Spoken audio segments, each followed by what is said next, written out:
কৌশিকের সুখের সংসারে নাকি কাঁটা হয়েছিলেন লাবণী। ছেড়ে কথা বলছে না নেটিজেনরা। অভিনেতা কৌশিকের এত নাম প্রতিপত্তি, তাহলে প্রথম স্ত্রীকে কেন মানসিক হাসপাতালে থাকতে হচ্ছে? তিনি কি পারতেন না যাকে ভালোবেসে বিয়ে করেছিলেন তাকে যত্নে ভালোবেসে আগলে রাখতে? নাকি দায়িত্ব ছেড়ে ফেলতে চেয়েছেন? প্রথম স্ত্রী মানসিকভাবে অসুস্থ, আর তাই কি দ্বিতীয় বিয়ে করতে হবে? সব জেনেই তো ভালোবেসেছিলেন। আঙুল তুলেছেন অনেকেই, কিন্তু আসল ইতিহাস কজন জানেন? অভিনেতার প্রথম স্ত্রীকে চেনেন? তিনিও কিন্তু কম গুণী নন। এখন কোথায় আছেন তিনি জানেন? বহুদিন আগে একবার অভিনেতা কৌশিক ব্যানার্জিকে বলতে শোনা গিয়েছিল তিনি সিঙ্গেল ফাদার।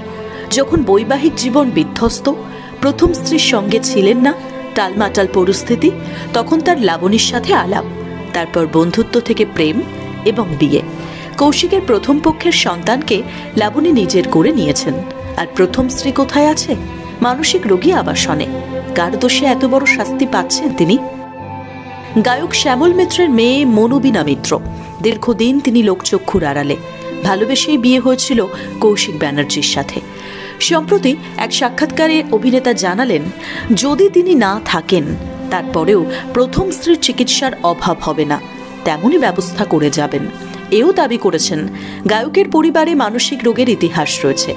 তবে এ প্রসঙ্গে মনুবীণার ভাই সৈকত জানান, তাদের পরিবারের মানসিক সমস্যার তেমন কোনো ইতিহাস নেই।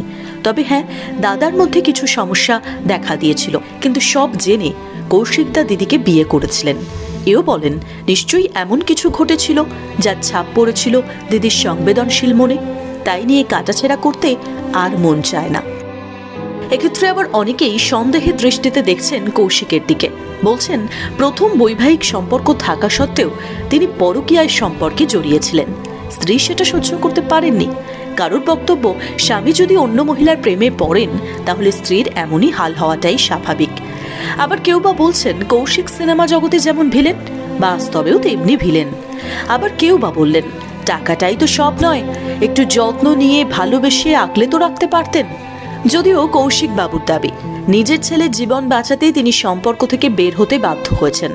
আর তাতে যদি তাকে স্বার্থপর বলা হয়, তাহলে তিনি স্বার্থপর হতে রাজি আছেন। তার সামনে দুটো রাস্তা খোলা ছিল।